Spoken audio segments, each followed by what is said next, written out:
Hello and welcome to the Hickory Hustle with me, Cassie Papademetrio. Today we are joined by Ingryd Hernandez out of Arizona, and we will be talking all about real estate. Everyone, please welcome Ingryd Hernandez. Ingryd, how are you today? Hi, I'm doing well. Thanks for having me. Thanks for being here. So let's get started. Tell us about your journey in real estate over the last 3.5 years that you've been investing. I know you were an agent prior to that, but let's start with the investing. We may pop back to the agency and then what you're doing going forward. So let's just start with what you've been doing for the last 3.5 years.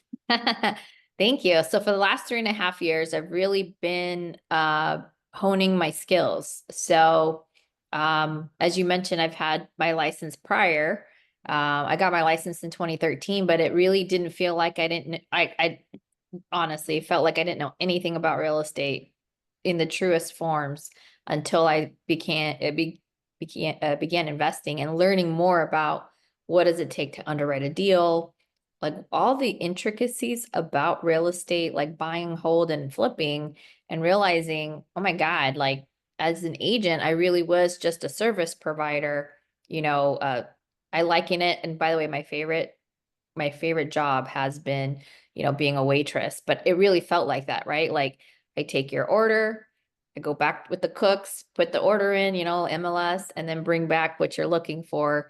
But that was a very, very superficial, right? I'm not running a crew. I'm not ordering supplies for that restaurant. I'm not doing all the things. I was really Certainly. just like the waitress of real estate is what I feel agents are.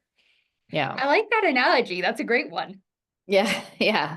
So there was a lot that I didn't know and a lot that I didn't understand. Like honestly, and I do believe there's some agents who have enough curiosity where they really build in and understand the intricacies of real estate, but um the ways that you can hold the deed beyond what we normally see through the title, what debt really means against it, how you could take over debt.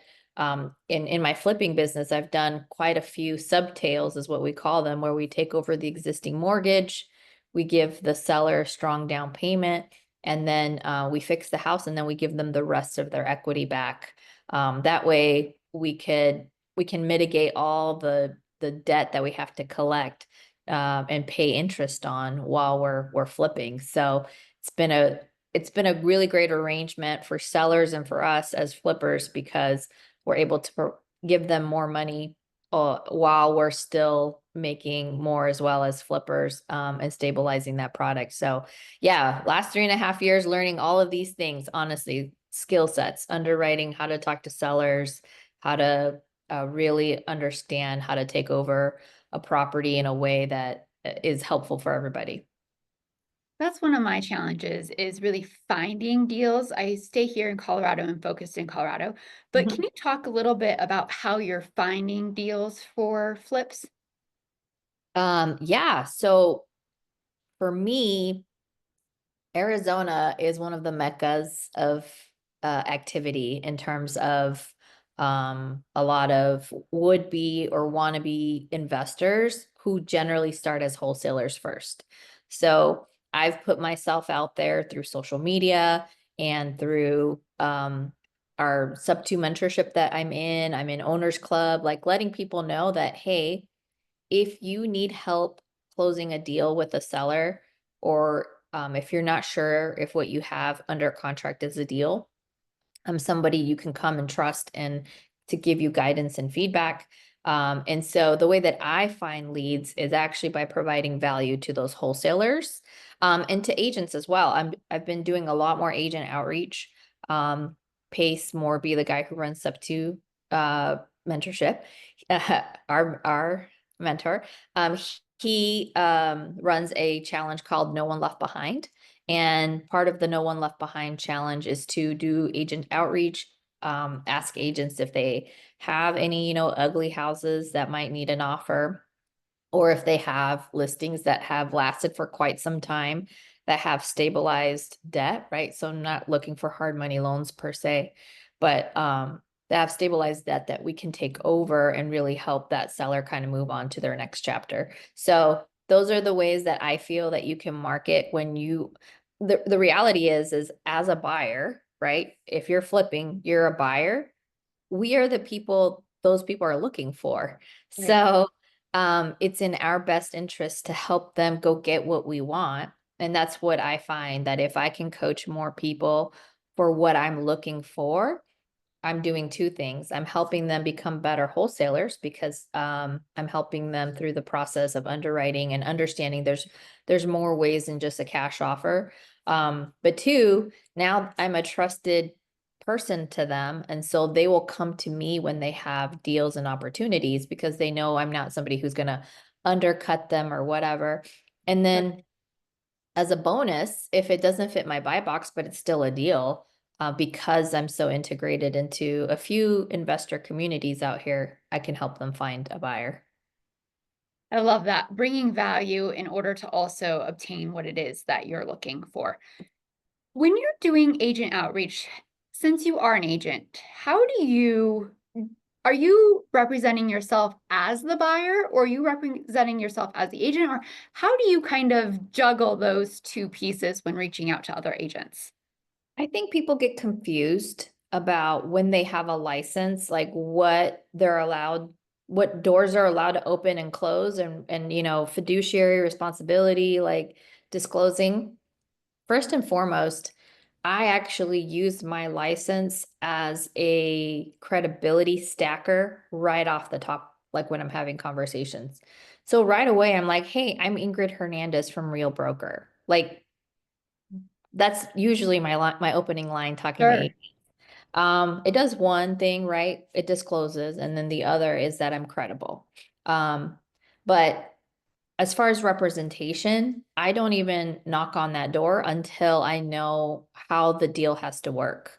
From a creative finance standpoint, if there's ever any debt against an asset, I'm never anyone's fiduciary. We have some strict rules around how you can do those types of deals as an agent, and most air E&O, so error and emissions insurance, Right. doesn't cover fiduciary when there's a debt that's being taken over creatively. So I don't even open that door of being somebody's fiduciary. If anything, I will release my fiduciary responsibility to them because maybe that is their best option, right? Whether I'm listing Sure. a property or whether I'm representing a buyer, like their best options to do that. So I will release my fiduciary responsibility and then I'll get either paid as a referral or as a wholesaler, depending on how we construct the deal. But I have a wholesaler's addendum to my ICA, which is the independent contractors agreement. And it's something that all agents sign whenever they sign up with a brokerage. And one of the beautiful things about being at Real is that because I got a wholesaler's addendum, they know that I'm doing investor activity. They gave me clear expectations of how I'm supposed to do it appropriately and how I need to indemnify them and making sure that I know there's no gray lines here. I know Sure. when I'm being an investor and I know when I'm being an agent. I appreciate that. Thank you. Mm-hmm. When you're flipping, when you first started out, what was like your biggest challenge in that particular industry? Oh my gosh, I can only tell you that when I started, I was super blessed. When I actually got into the thick of it, that's where some of the challenges actually came. Okay. My very first deal was the most, well, now looking back, I was like, I can't believe I did that. My very first deal was a virtual flip. So I Wow. was marketing because at the time I was trying all the things, right? We would do lead gen through VAs for our investment business. And I got a hold of a seller in Las Vegas who had lost his job, all the things, like he just needed a cash offer right away. So I gave him one. And after looking at the numbers, I didn't want to wholesale it. I was like, I think I could make more money flipping this.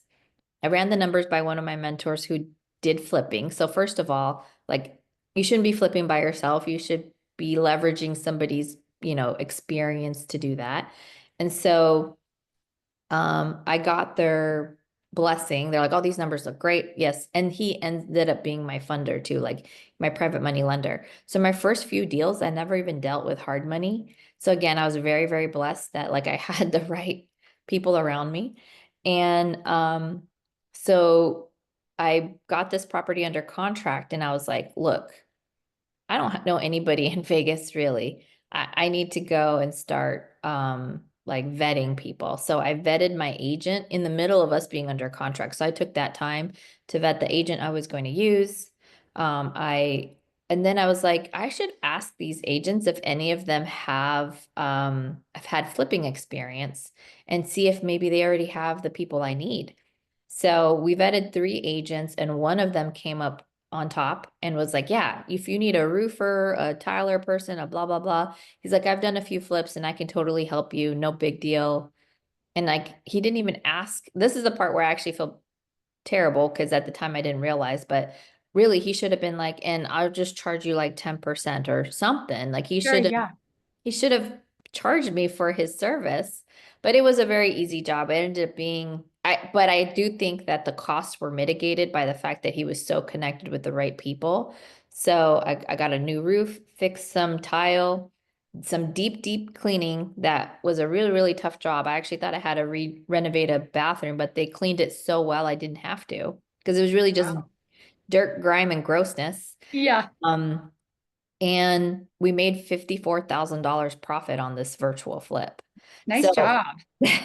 this was my very first deal as an investor. Um, and then ever since then, we've always partnered up with people who already were flipping, um, and or had tons of experience. Like when we finally did one just on our own, we leveraged a project manager here who had all the crews and everyone, and so it was easier. And as I look back, I should have always just leveraged her because where things went wrong was when I was like, we should go get a GC because the the flips that we were starting to get were kind of more expensive and required more licensing requirement, pulling permits and Sure. things like that.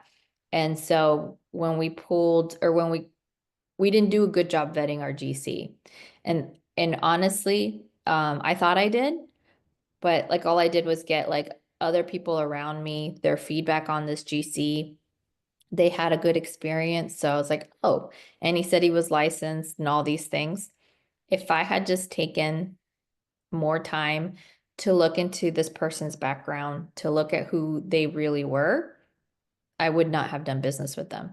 So they literally took $30,000 from one deal from us and then um like and then it was like there's a ripple effect of other things that they were Wow. around that were terrible. So that's been the worst experience. It's just dealing with GCs that say they can or have the ability to do something when in fact they do not.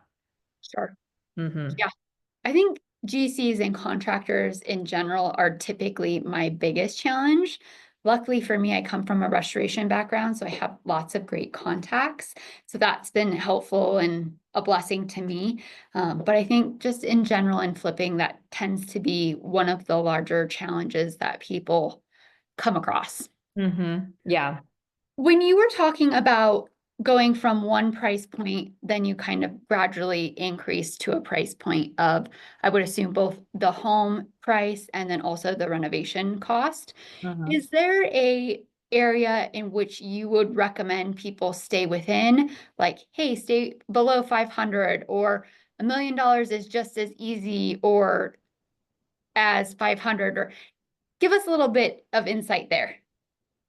Um, well, this we are working on two flips right now that are significant, that were significant cost. One of them more because of a GC that did us wrong, and we had to do a lot of rework and lost a lot of time to the tune of over $100,000. Luckily, we bought really, really well. So instead of us making like $300,000, we're hoping that we're going to walk away between 75 and 100,000. Good. So yeah, but it taught us a lot of lessons, like of things that we would never let fly in the future. And which are all good things. But again, had we not bought as well as we bought, we would have been in a world of hurt. So, or I wouldn't say world of hurt. I feel like we still could have made something work. It just would have been an expensive thing for us to make work. Sure. Um, But anyway, um, I struggle with this question only because I don't want my limitations and limiting beliefs to be projected on anyone. Sure. I do think that regardless of what price point you're in, you have to be true to yourself and know, like, hey, I don't have any experience in this. Or, hey, I really need to go partner with somebody who has that experience before I go and make that leap of faith. Because for me, it's know thyself, right? For Right. me specifically, the two projects that we're working on right now, they're our highest priced projects. But when you're talking about Arizona real estate, they're, I don't want to say rinky dink, but they're not that incredible. So like we Sure. have a project right now that we bought for 360, I believe, if I recall. This is back in November. I can't remember all my numbers. And we're gonna have to put 150 grand into the project. And we expect to be able to likely sell between 625 and 650 because of when we're coming to market. And in Arizona, if you're coming to market with the flip in like April or May, that's when you're going to get your highest payouts for median price points or close to the median price point. Our median price point here is around 420. This house again is 625, 650, and that's kind of what we're projecting, but we underwrote it to 575. So we've been very conservative about what our numbers look like, right? Sure. Um, and that in my opinion, that's like the starter of luxury is when you're getting into like those 600 numbers and up. Um, or you're aiming for that like middle class or higher middle class person that can buy it. We have another property we're doing in Flagstaff, which we converted from a 2 bedroom, 1 bath to a 3 bedroom, 3 bath. So it was a very good value add. And it has an ADU in a market where a lot of people rent to students or want the ability to flex between short term, midterm, and long term so that they can use it for when they want to live there, but also have it continue to produce income. So we feel like this is going to be something that will sell. And that one we're aiming between 800 and 825. And that will be our highest priced property. Despite all the lessons we learned, like we've really kept that house for way too long. But we're actually ending the project at a better time when the market here kind of picks up. So that's a blessing. But I don't think I would have felt comfortable. And for me, and this is my personal story, I don't think I would have felt comfortable with either projects had I not had more experience on like the cosmetic stuff that I've experienced, even the gut jobs that we've done at those lower tiers. Because I feel like what that does to you, it gives you the proof of concept that you can do a hard project. And then it starts raising your thermostat of like how money runs through you and your company. So it Yeah. doesn't feel as shocking to your system. And it's like, it's a natural progression.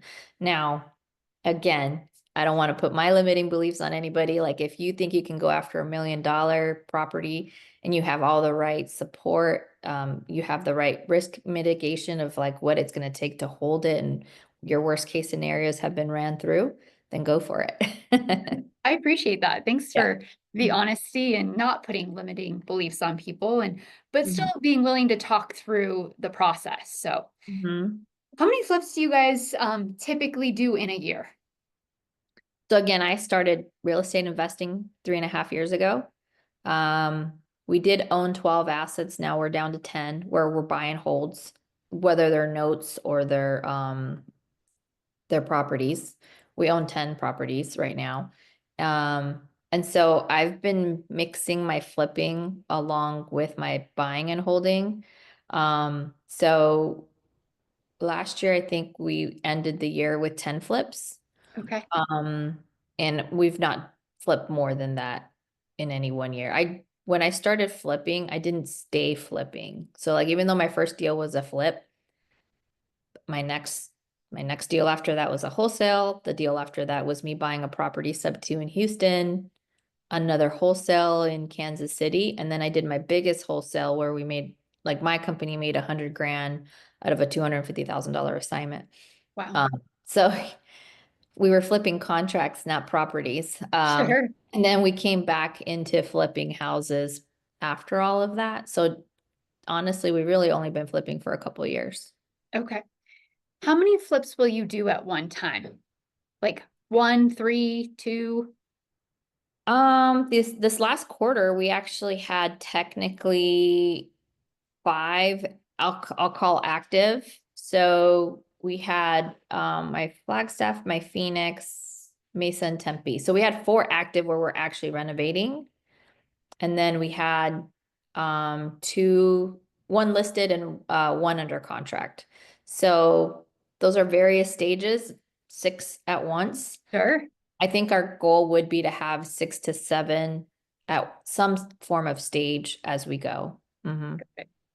That's impressive. So in this project or in these projects, who's also helping you get this accomplished? Because to me, that's a lot. I would be super stressed out and be like, this is the only thing I can focus on.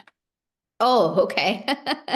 No, it's a divide and conquer kind of team. So, our team is going to look different this year. I don't think I will be, so what this past year, we did a partnership with a couple called their last name is the Hunts. So they're the Hunts and we're the Hernandezes. So we call ourselves, lovingly the H team. Yeah. Um, but they were the team that we kind of teamed up to do these flips and kind of try to scale up a little. So I am in charge of acquisitions because like I was mentioning before, Mhm. wholesalers come to me, agents come to me. So I was getting us our deals. Um, Angel, Steven's wife was our bookkeeper, so she was keeping all our numbers together. Steven was in charge of overseeing the creative, like what are we going to do with the property, and then managing the project manager. So he was accountable for having all of the work that got done. And then lastly, my husband, although I am also an agent, he is too, and he was responsible for listing it and like towards the end, the quality control to make sure it's ready to be hit on market. So because we divided and conquered those roles, it was not as overwhelming. Sure. Um, and it was easier to kind of manage and maintain. I will say we could have done more if that's all I was focusing on though, because I do want to be honest about that. And I wasn't. I was focused on doing other things in the sub two community, also wholesaling and all of those things. I think if anybody wants to get into this business, they really have to figure out like what's the thing you're going to primarily focus on because it's never going to it's not going to allow it to elevate and scale at the level it probably could if that was the only thing you were doing it. And it's there's a phrase that says, narrow your focus, expand your reach. And I think that that works for any kind of business type. So, but yeah, so this year it'll just be my husband and I who are flipping, and we're not looking to ultimately scale that business. We want to flip between 7 and 10 houses max and just manage it between him and I just because we have so many of those other resources as well. And it's not something we're looking to scale. It's really active income to like feed our family. So, Sure. mhm. You've mentioned mentorships a few times, Sub 2 being one of them, Owners Club being another.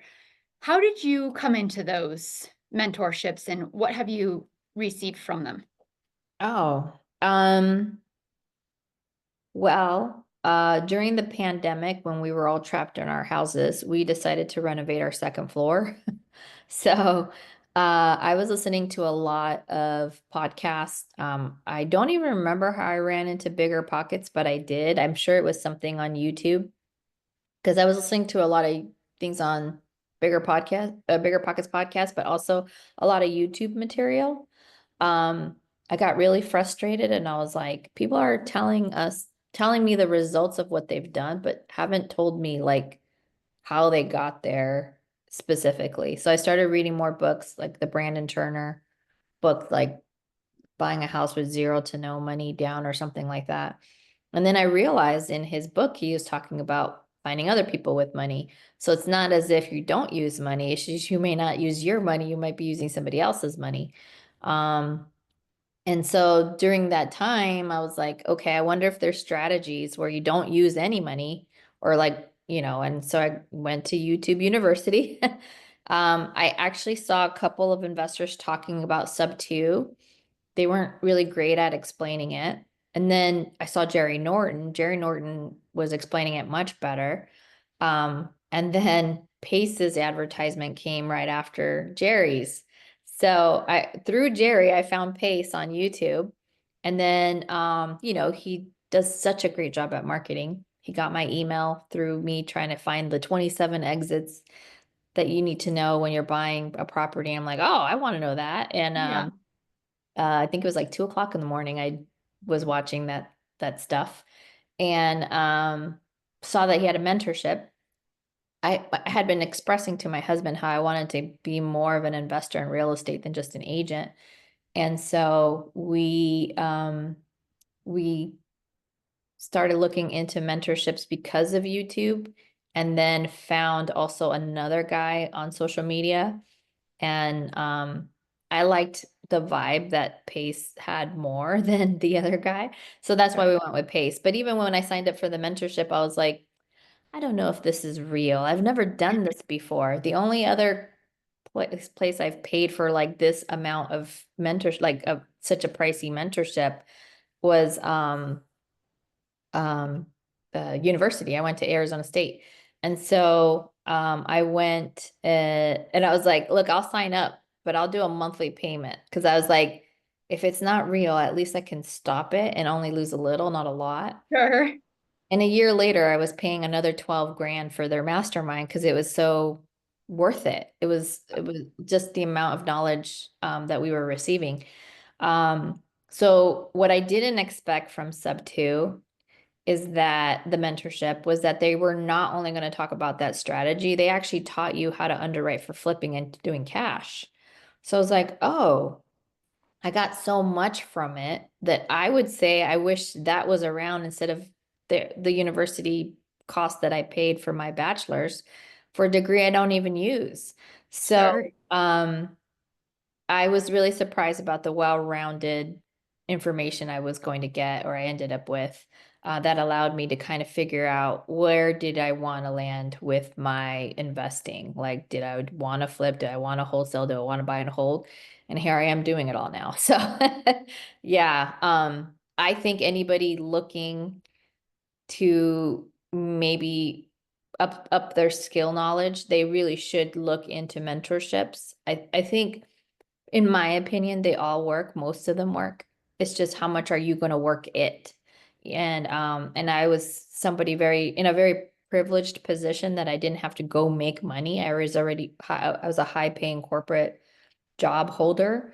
So for me, it was about learning. And I had that breadth of ability to go and learn first and get my skill sets up before I went and had to go and jump off the cliff. So Sure. Mhm. When did you make that transition and when did you like feel like it was time? Well, the transition was made for me. Um, Okay. this past year, March, of 2024, our company had some downsizing, and my role became redundant in some of the things that they were doing. So it was easy for them to let me go. I was already trying to leave, so I actually tried leaving the summer before, summer of 2023, but they asked me to stay, and so I did. And then some leadership changed, and it was obvious that I was no longer needed.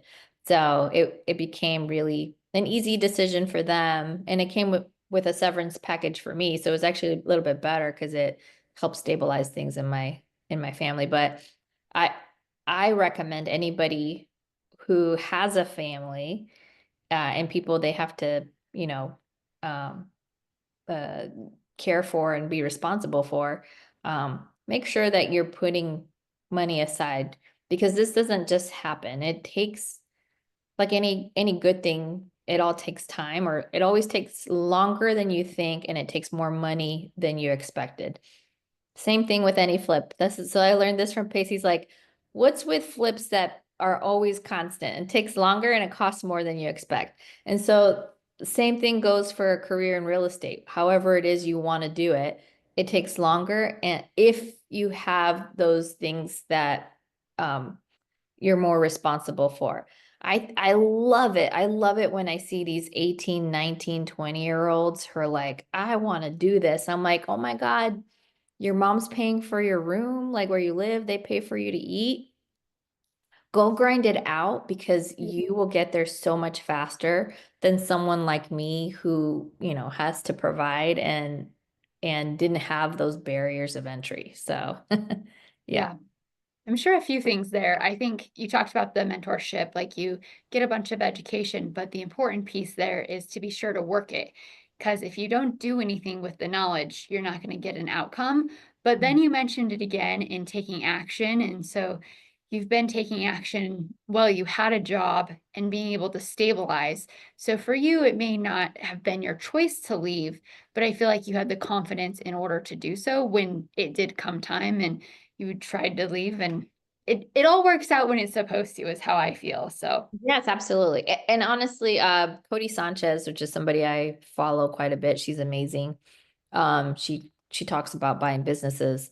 Um, she had a crazy stat that said for those of you who have like a stable income, like have a W-2, and you want to do a side hustle, build the side hustle up while you have your corporate job or your whatever non-corporate job, because that will actually help stabilize your hustle because you're not making decisions out of scarcity, which sometimes can doom you.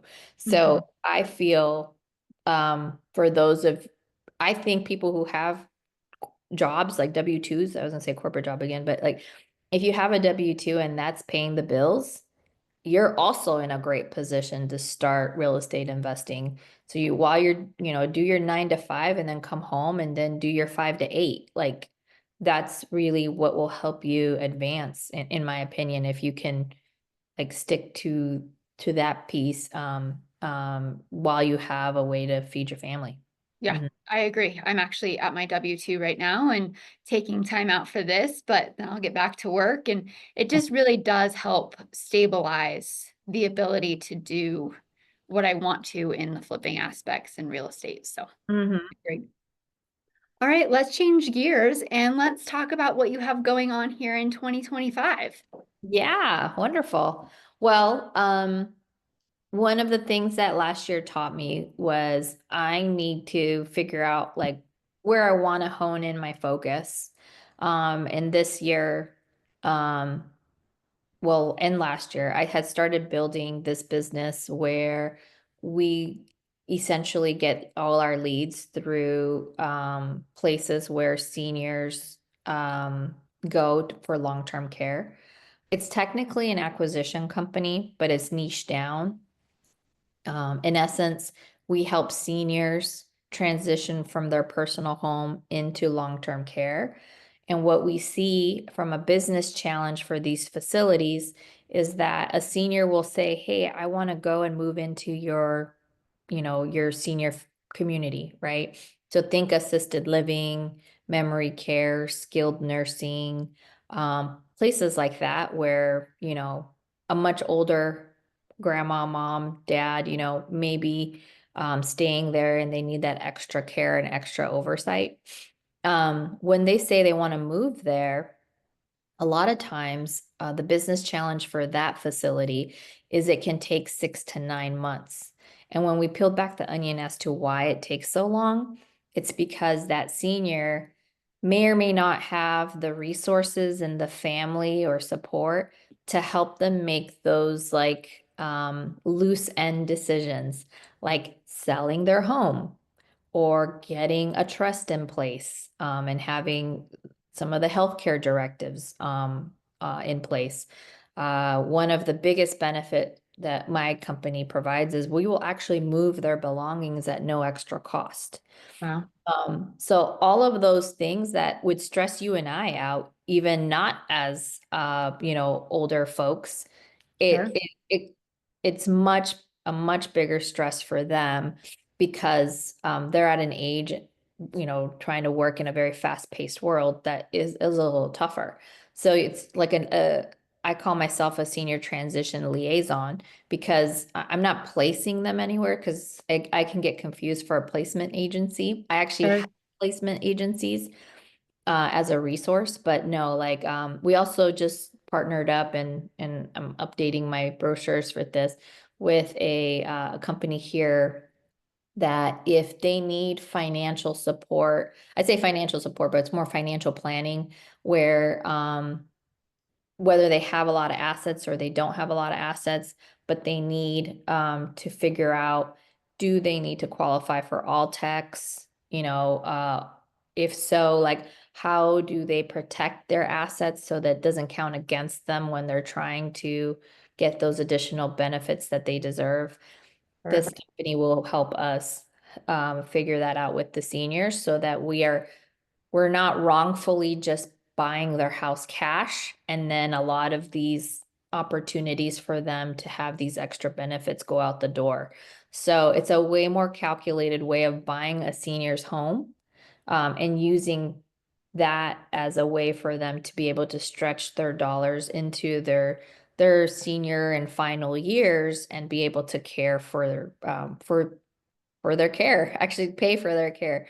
So this is the space that I'm starting to be more of a resource in. And once I provide more of these services, like we literally just we're under contract on a property we flipped that we got through a lead this way. They called us on Friday, or they called us on Thursday and say, hey, the family's going to be here tomorrow. Can you meet them? We really need them. Or this seller, I'll call it seller, the senior, wants to be here before the December 1st starts. And this was like a week before Thanksgiving. And I was like, okay.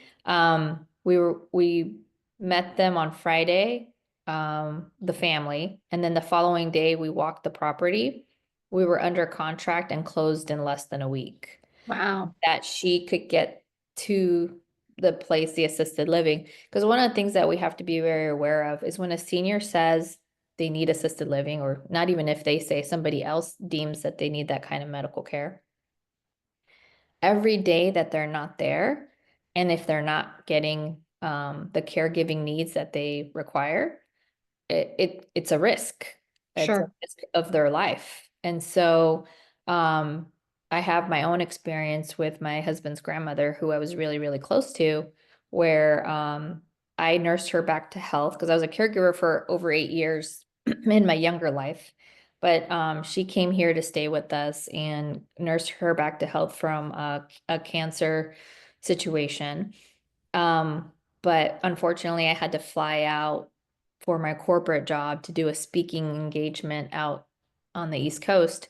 And we didn't make proper arrangements for her to have a caregiver or somebody stay with her because she was on blood thinners. She decided she just wanted to go home.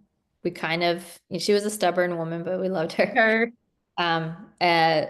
We really should have had somebody stay with her. Unfortunately, she tripped and fell and passed away from that fall. Again, she was on blood thinners, and so it was a very fast bleed out. And you would think that that's where the story ends. That was, of course, traumatic in itself, all that's happened and the regret that comes with that. But the second part of that was she didn't have her belongings and her things in a trust. So everybody was fighting for all the little things they could get from her, um, and including her very small home in North Arizona. But it's like, had those things been in place, like her trust been in place, we could have just focused on the grieving and the celebration of life. But so it was like a two-punch scenario, right? We lost our matriarch, our wonderful woman in our family, and then the aftermath that came with that. So my mission doing this work is to help families avoid that. It's like if your loved one has recognized that they need that level of care, we need to get them there as soon as possible because it could be life or death. Sure. Um, and if and when they pass away, because we all pass away, And if you don't have a trust in place and healthcare directives or anything like that, then we should put that in place to help avoid the families go through that. So that's sort of my mission now with this work. And it's technically a real estate niche, Yeah. it's an acquisition based process, but it has a lot of nuances on how seniors get supported. So it's how I feel I could go after profits, but with purpose. Sure, definitely. Um, Thank you for that. There was lots of heart in that, so thank you for sharing. Incredible, because I think, I mean, you brought up being calculated in buying their house cash, and so many of us may not understand the impact that that would have on their benefits, and that's something that's very important to them and can help them in the longevity of their life, but not having that education or understanding, and you bringing that is incredible. Yeah. Thank you. Yes, that's the goal. Yeah, I can't wait to see where this goes for you. Mhm. That's great. All right, Ingrid. So, if we would like to reach out to you, follow you, see what you have going on, learn more from you, where can we find you? Yeah, there's a couple of places. So I have my own YouTube channel under my name. My name is spelled with a Y. People miss that. So it's Ingryd Hernandez. Everybody's last name is Hernandez these days. I'm just kidding. Um, but I have a YouTube channel. We go live every Wednesday at 1 p.m. Arizona time and let people interact with some of the experts we bring on, and we talk about a lot of things real estate, a lot of things business running. They tend to be tangent to real estate, but for example, subtoing is buying things with debt already assigned to them. You could do that with cars. Yep. So we have like a guy coming in talking about how he does that.